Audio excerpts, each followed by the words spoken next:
Marcus didn't believe in innocence. When the money disappeared from her office, it took her only seconds to give the order. Check his bag. Him. Darius, the black man who had cared for her mother for 2 years, lowered his head and opened his bag without a word. Everyone fell silent. Only a child stood outside the iron gate, clutching a stuffed bear, watching her father as if the world had just collapsed. From that moment on, Marcus would realize some things lost cost more than money. The Hamilton estate sat behind tall hedges and iron gates, the kind of place where silence was expensive and privacy cost even more. Inside, the air smelled like imported lilies and furniture polish. Marcus Hamilton ran a tech empire from the second floor, where her office overlooked a garden she never walked through. Her schedule was measured in 15-minute blocks. Her assistant knew better than to let anything run over. Her mother lived on the first floor in a suite with pale yellow curtains and too many pillows. Catherine Hamilton had been a pianist once before her hands started shaking and her memory began slipping through the cracks. Now she spent her days in a wheelchair by the window, humming songs she could no longer name. Darius had worked in hospitals for years before this. He knew how to lift without hurting, how to speak without startling, how to be present without being seen. When Marcus hired him 2 years ago, she made it clear what she expected. Her mother needed care, not conversation. Darius nodded and kept his questions to himself. He arrived every morning at 8 and left at 6 per. He helped Catherine with her meals, her medicine, her bath. He read to her when she asked and sat quietly when she did not. She liked him because he did not treat her like she was broken. He liked her because she still laughed at small things like birds landing on the windowsill or the smell of rain. Maya came with him sometimes. She was 7 with wild curls like her father's and warm brown skin, a backpack full of crayons. Darius did not have anyone else to watch her, and Catherine did not mind. In fact, she lit up whenever the girl appeared. Maya would sit on the floor and draw or play simple melodies on the old piano in the corner. Catherine would close her eyes and smile, her fingers twitching as if she were playing along. Marcus hated it. She hated the sound of a child's laughter drifting up through the vents while she was on a call. She hated the sticky fingerprints on the banister and the toys left behind in the hallway. One afternoon, she came downstairs and found Maya spinning in circles in the foyer, arms stretched wide, singing something tuneless and bright. Marcus stopped in the doorway. Her voice was flat and cold. "Why is there a child in my house?" Darius appeared from the other room, wiping his hands on a towel. He saw Marcus's face and moved quickly, placing a hand on Maya's shoulder. "I'm sorry, Miss Hamilton. It won't happen again." Marcus's eyes stayed on the girl who had gone very still. It better not. After that, Maya waited outside. Darius would park near the gate, and she would sit in the car with her books and her stuffed bear, watching the house through the iron bars. Sometimes Catherine would ask where the little girl was. Darius would smile and say she was busy at school. Catherine did not believe him, but she did not push. Then came the day everything broke. It started with a missing envelope. Marcus kept it in the top drawer of her desk, a plain white sleeve containing cash and a signed contract she needed for a meeting that afternoon. When she opened the drawer, it was gone. She stood there for a long moment, staring at the empty space. Then she walked to the hallway and called for the housekeeper. The woman came quickly, her face pale. "Did you touch anything in my office?" The housekeeper shook her head. "No, ma'am. I cleaned yesterday morning, but I didn't open any drawers." Marcus turned and went back inside. She pulled up the security feed on her computer, but the camera that covered her office door had malfunctioned. The timestamp showed a blank screen for nearly 2 hours that morning. She leaned back in her chair, jaw tight. Only a few people had access to the second floor. The housekeeper, the gardener, who never came inside, and Darius. Marcus walked downstairs. Catherine was in her chair by the window, eyes half closed. Darius was folding a blanket nearby. He looked up when Marcus entered, and his expression shifted slightly. He could tell something was wrong. "I need to speak with you," Marcus said. Darius set the blanket down and followed her into the hallway. Marcus did not waste time. "Something is missing from my office. An envelope with money and a contract." Darius blinked. "I haven't been upstairs today." Marcus's eyes stayed on his face. "You're the only one who goes up there besides the housekeeper, and she was off-site this morning." Darius felt something cold settle in his chest. "I didn't take anything." Marcus did not answer. She turned and called for the head of her security team, a man named Barrett, who wore a suit that did not quite fit. He arrived within minutes, his expression neutral but watchful. "Check his bag," Marcus said. Darius stared at her. "You can't be serious." Marcus's voice did not change. "If you have nothing to hide, it shouldn't be a problem." Barrett stepped forward. Darius looked between them, his hands tightening at his sides. He thought about walking out. He thought about refusing, but then he thought about Maya waiting outside in the car and how much harder it would be to find another job if he made this worse. So he opened his bag. Barrett went through it carefully. A water bottle, a phone charger, a worn paperback, a picture Maya had drawn that morning, nothing else. Marcus watched without speaking. When Barrett stepped back and shook his head, she crossed her arms. "Empty your pockets." Darius did. Keys, wallet, receipts, loose change, still nothing. Catherine's voice came from the next room, thin and confused. "What's happening?" No one answered her. Marcus looked at Darius for a long time, her face unreadable. Then she spoke, her tone clipped and final. "You're suspended until further notice. Do not come back until I say otherwise." Darius felt the words hit him like a fist. He opened his mouth to argue, but nothing came out. Barrett was already holding the door open. Darius walked outside. The air was cool and sharp. Maya was sitting on the curb near the gate, her bear tucked under one arm. When she saw him, she jumped up and ran over. "Can we go see Miss Catherine now?" Darius knelt down in front of her. He forced his voice to stay steady. "Not today, sweetheart." Maya's face fell. "Why not?" Darius did not know how to explain it. He did not know how to tell her that people could stop trusting you in seconds, that you could do everything right and still be wrong in someone else's eyes. "She's resting," he said quietly. Maya looked past him toward the house. Then she looked back at her father. "Are you sad?" Darius tried to smile. It did not reach his eyes.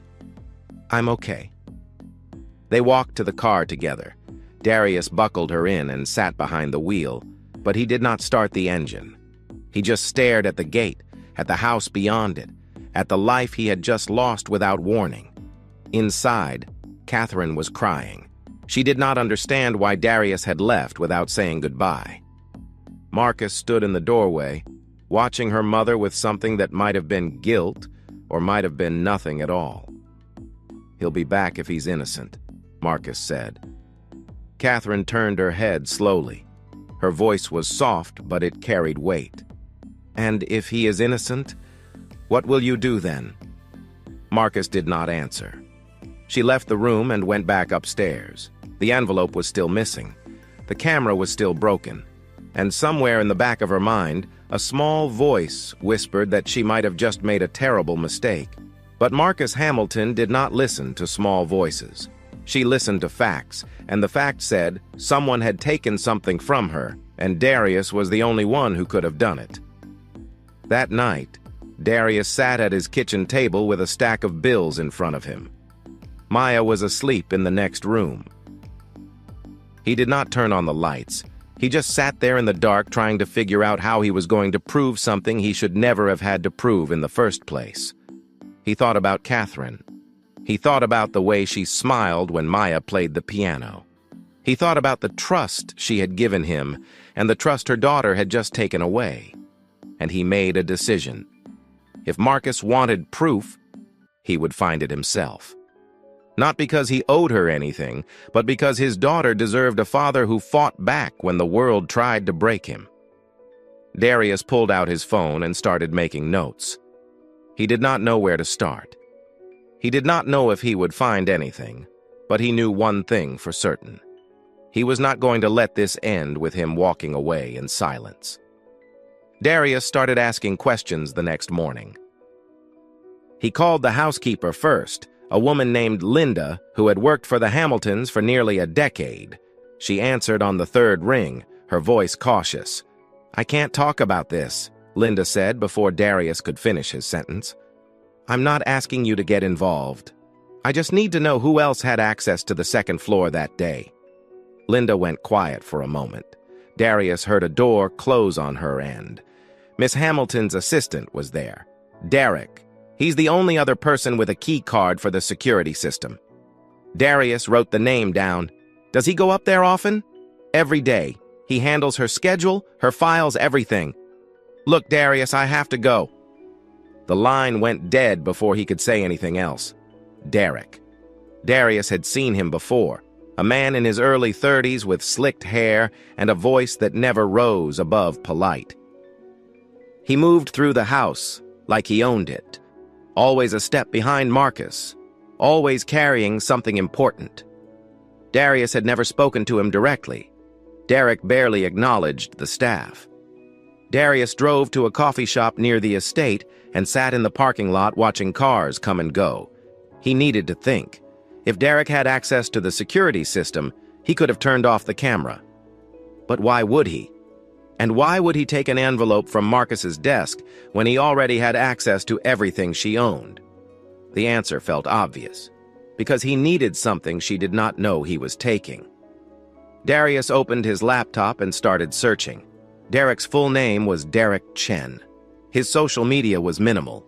Just a clean, professional profile with a photo that looked like it had been taken by a corporate photographer. No personal posts. No friends tagged. Nothing that gave anything away. Darius leaned back and rubbed his eyes. He was reaching.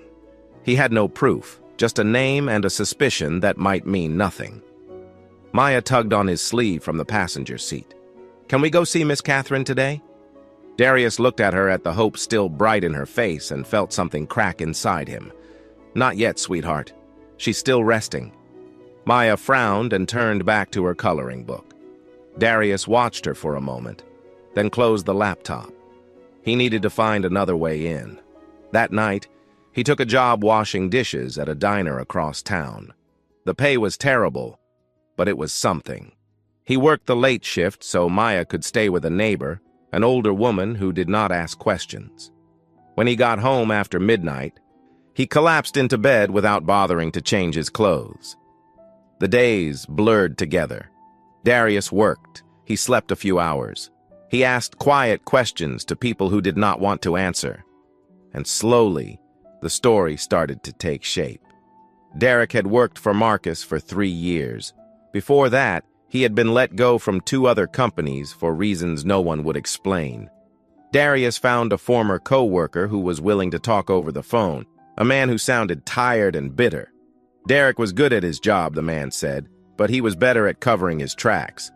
We couldn't prove anything, but things went missing. Data, files, small stuff at first, then bigger. Darius tightened his grip on the phone. Did anyone report it? We tried. He had an alibi for everything, and he was careful. By the time we figured it out, he was already gone. Darius thanked him and hung up. It was not enough. It was barely anything, but it was more than he had before. Then Catherine called him. Darius was working the dinner shift when his phone buzzed in his pocket. He wiped his hands and stepped into the alley behind the diner. The number was unknown, but he answered anyway. "Darius." It was Catherine's voice, soft and shaking. "Miss Catherine, how did you get this number?" "I found it in Marcus's office. She wrote it down when she hired you." "Listen to me. Something happened." Darius pressed the phone closer to his ear. "What do you mean?" Catherine's breathing was uneven, like she was struggling to get the words out. "Someone came into my room a few days ago. I didn't say anything because I thought I imagined it, but I didn't. He took something from under my pillow, a small drive. I kept it there because I didn't know where else to hide it. Darius felt his pulse quicken. What was on it? I don't know. Marcus gave it to me months ago. She said it was a backup of something important and she didn't trust anyone else to keep it. She said if anything happened, I should give it to the police. Darius's mind raced. Did you see who took it? Catherine's voice dropped to a whisper. I saw his face. It was the man who works for Marcus, the one with the dark hair. Derek. Darius closed his eyes and leaned against the brick wall. It made sense now. The envelope was never about money. It was about the drive. Derek needed access to Catherine's room, but he could not risk being seen. So, he staged the theft upstairs, framed Darius, and used the chaos to slip in and take what he really wanted. Miss Catherine, you need to tell Marcus. Catherine let out a weak laugh. She won't believe me. She thinks I'm confused. She thinks I see things that aren't there. Darius clenched his jaw. Then I'll tell her. She won't believe you either. You know she won't. Darius did not argue. Catherine was right. Marcus had already made up her mind. He was the thief. Derek was untouchable. I have to go, Catherine said, her voice fading. Someone's coming. The line went dead. Darius stood there in the alley, staring at the phone in his hand. He had what he needed now. He knew who took the drive. He knew why. But knowing and proving were two different things. He spent the next 3 days trying to find a way to get evidence. He parked outside the estate and watched the gates. He followed Derek to a coffee shop, to a dry cleaner, to his apartment building, but Derek never did anything suspicious. He never looked over his shoulder. He moved through the world like a man who had already won. Darius was running out of time and money. The bills were piling up. Maya asked him twice why they were eating cereal for dinner. He told her they were trying something new. Then the rumor started. It began with a phone call from a nurse Darius used to work with. She sounded uncomfortable, like she did not want to make the call, but felt she had to. Darius, people are talking. Someone's saying you stole from the Hamiltons, that you were taking advantage of the old woman. Darius sat down slowly. Who's saying that? I don't know. It's just going around. I wanted you to hear it from me. She hung up before he could respond. The next day, he got a call from another agency he had applied to. They said they were no longer considering him for the position. They did not give a reason. They did not have to. Darius tried 2 more places. Both turned him down within hours. By the end of the week, he had no work and no prospects. He sold his car to pay rent. He started walking Maya to school because he could not afford gas.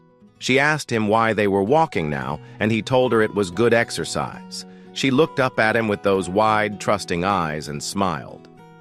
Okay, Daddy. Darius felt like he was drowning. One afternoon, Maya came home from school crying. Her backpack was torn and there was a scrape on her knee. Darius knelt down and pulled her close.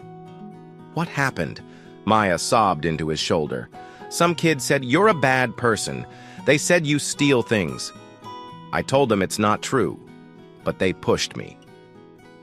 Darius held her tighter. He felt rage and helplessness twist together in his chest. He did not know how to fix this. He did not know how to protect her from something he could not even see. That night, after Maya fell asleep, Darius sat on the floor of their apartment and stared at the wall. He thought about giving up. He thought about taking Maya and moving to another city, starting over somewhere no one knew his name. But then he thought about Catherine, about the way she had trusted him, about the way she had called him. Even though it put her at risk, he could not walk away. Not yet. The next morning, Darius got a call from a number he did not recognize. He answered, expecting another rejection. Instead, he heard Linda's voice. Darius, it's me. Don't say anything. Just listen. Miss Catherine had a stroke. She's in the hospital. Marcus doesn't know I'm calling you. Darius's blood went cold. Is she okay? She's stable, but she can't talk. The doctors say it might be temporary, but they don't know. Darius closed his eyes. Thank you for telling me. Linda hesitated. There's something else. Derek has been deleting files from the security system. I saw him in the server room last night. I don't know what he's looking for, but he's scared. Darius felt something shift inside him. Thank you, Linda. He hung up and stood there for a long moment, staring at nothing. Then he grabbed his jacket and walked out the door. He took a bus to the hospital and went straight to the front desk. They would not let him see Catherine. Marcus had left strict instructions, only family. Darius stood in the hallway for a long time, trying to decide what to do next. Then he saw Marcus step out of the elevator. She was on her phone, her voice sharp and clipped. She did not see him. Darius started to walk toward her, but a security guard stepped in front of him. Sir, you need to leave. Marcus looked up. Her eyes locked on Darius, and her expression hardened. What are you doing here? Darius did not back down. I need to talk to you. Marcus ended her call and walked closer. Her voice was ice. You're not allowed near my mother. If you don't leave, I'll have you arrested. Darius clenched his fists at his sides. She called me. She told me someone took something from her room. It wasn't me. It was Derek. Marcus's face did not change. You're delusional. Check the footage. Check the logs. He's been erasing files. Marcus stepped even closer, her voice low and dangerous. You lost your job because you're a thief, and now you're trying to ruin someone else's life to save your own. Stay away from my family, or I will make sure you regret it. She turned and walked back toward the elevator. The security guard gestured for Darius to leave. He did not move. Then he felt a small hand slip into his. Maya was standing beside him, her bear tucked under one arm. She must have followed him from the bus stop. She looked up at him, her face serious and sad. Let's go home, Daddy. Darius looked down at her. Then he looked back at Marcus, who was already disappearing behind the elevator doors. He had lost. He had tried everything, and it was not enough. They walked outside into the rain. Maya held his hand the whole way. When they got to the bus stop, she pulled a folded piece of paper from her pocket. I made this for Miss Catherine, but I guess she can't see it now. Darius took the paper and unfolded it. It was a crayon drawing. A stick figure of Catherine in her wheelchair. A stick figure of Maya playing the piano. And in the corner, another figure. A man holding something small and square. Darius stared at the drawing. His heart started to pound. Maya, who's this? Maya looked at the picture. That's the man who came into Miss Catherine's room. I saw him when I was waiting outside one day. He was holding something shiny. Darius crouched down in front of her, rain soaking through his jacket. When did you draw this? A long time ago. I was going to give it to Miss Catherine, but I forgot. Darius looked at the picture again. The man in the corner had dark hair. He was holding a small rectangle, a USB drive. It was not proof. Not the kind that would hold up in court, but it was something. It was a thread, and Darius was going to pull it until the whole thing unraveled. He folded the picture carefully and put it in his pocket. Then he stood up and took Maya's hand. Come on, sweetheart. We have one more place to go. Darius took Maya back to the neighbor's apartment and asked if she could stay a little longer. The woman nodded without asking questions. Maya hugged her father before he left, her small arms tight around his waist. Are you going to fix everything? She asked. Darius knelt down and looked her in the eyes. I'm going to try. He kissed her forehead and left before she could see the doubt in his face. The Hamilton building was downtown, a steel and glass tower that reflected the gray sky. Darius had never been inside. He stood across the street for a few minutes, rain dripping from his hair, the drawing folded in his jacket pocket. Then he crossed the street and walked through the front doors. The lobby was cold and polished. A security desk sat in the center, and a woman in a dark uniform looked up as he approached. Can I help you? Darius's clothes were soaked, his dark skin glistening with rainwater. He looked like someone who did not belong there. I need to see Marcus Hamilton. The woman's expression did not change. Do you have an appointment? No, but she'll want to see me. The woman picked up a phone and spoke quietly into it. Then she looked back at Darius. Miss Hamilton is in a meeting. You'll have to come back another time. Darius did not move. Tell her Darius Reed is here. Tell her it's about her mother. The woman hesitated, then made another call. This time her voice was quieter. She listened for a moment, then hung up. Someone will be down to escort you out. Darius turned away from the desk and walked toward the elevators. The woman called after him, but he did not stop. The elevator doors opened, and he stepped inside before security could catch up. He pressed the button for the top floor. The elevator rose smoothly. Darius could hear his own breathing. He thought about Maya's drawing. He thought about Catherine lying in a hospital bed, unable to speak. He thought about everything he had lost because someone decided he was guilty without proof. The doors opened on the executive floor. It was quieter here, the air heavy with the smell of leather and expensive coffee. A hallway stretched ahead, lined with glass-walled offices. At the far end, a set of double doors stood closed. Darius walked toward them. A young man in a tailored suit stepped out of one of the offices and moved to block his path. Sir, you can't be up here. Darius kept walking. Get out of my way. The man grabbed his arm. Darius pulled free and kept moving.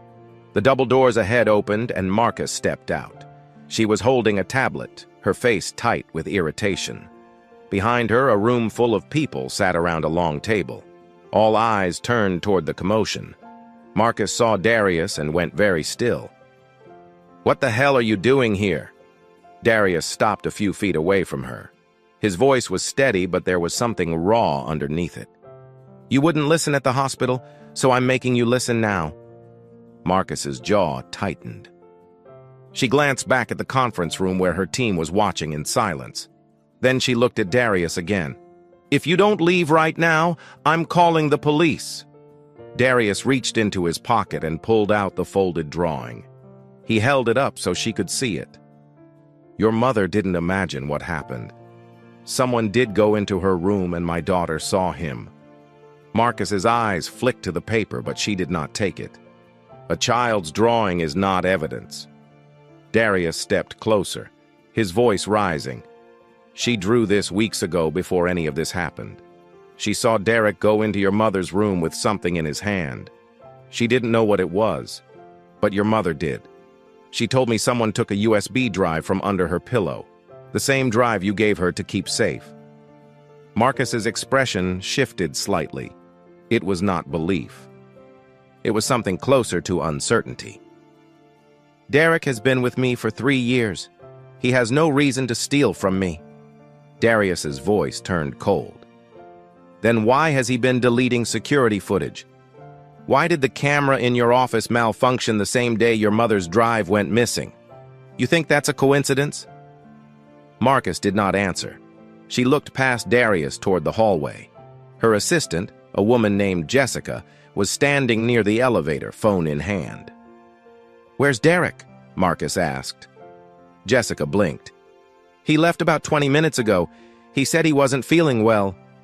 Marcus stared at her for a long moment. Then she turned and walked back into the conference room. Darius followed. The people around the table shifted uncomfortably as Marcus moved to the head of the room and opened her laptop. What are you doing? One of the board members asked. Marcus did not answer. Her fingers moved quickly across the keyboard. She pulled up the security system and started scrolling through archived footage. Darius stood behind her, watching the screen. She found the date the morning the envelope went missing. The camera feed for her office was blank, just like she had seen before. But there was another camera, one that covered the stairwell leading to the second floor. Marcus pulled up that feed and scrolled to the same timestamp. For a few seconds, there was nothing. Then a figure appeared, moving quickly up the stairs. Dark hair, suit, jacket. Derek. Marcus leaned closer to the screen. Derek disappeared from view, heading toward the second floor. A few minutes later, he came back down. He was not holding anything visible, but his hand was in his pocket. Marcus scrolled forward. An hour later, Derek went upstairs again. This time, the feed showed him entering Catherine's suite on the first floor. He was only inside for a few minutes. When he came out, his hand was still in his pocket. The room was silent. One of the board members cleared his throat. "Marcus, what is this?" Marcus did not answer. She stood up and walked out of the room. Darius followed her into the hallway. Marcus pulled out her phone and dialed a number. Her voice was sharp. "Find Derek now." She hung up and looked at Darius. Her face was unreadable. "If you're wrong about this," Darius cut her off. "I'm not." Marcus turned and walked toward the elevator. Darius stayed close. They rode down in silence. The only sound, the hum of the cables. When the doors opened, 2 security officers were waiting in the lobby.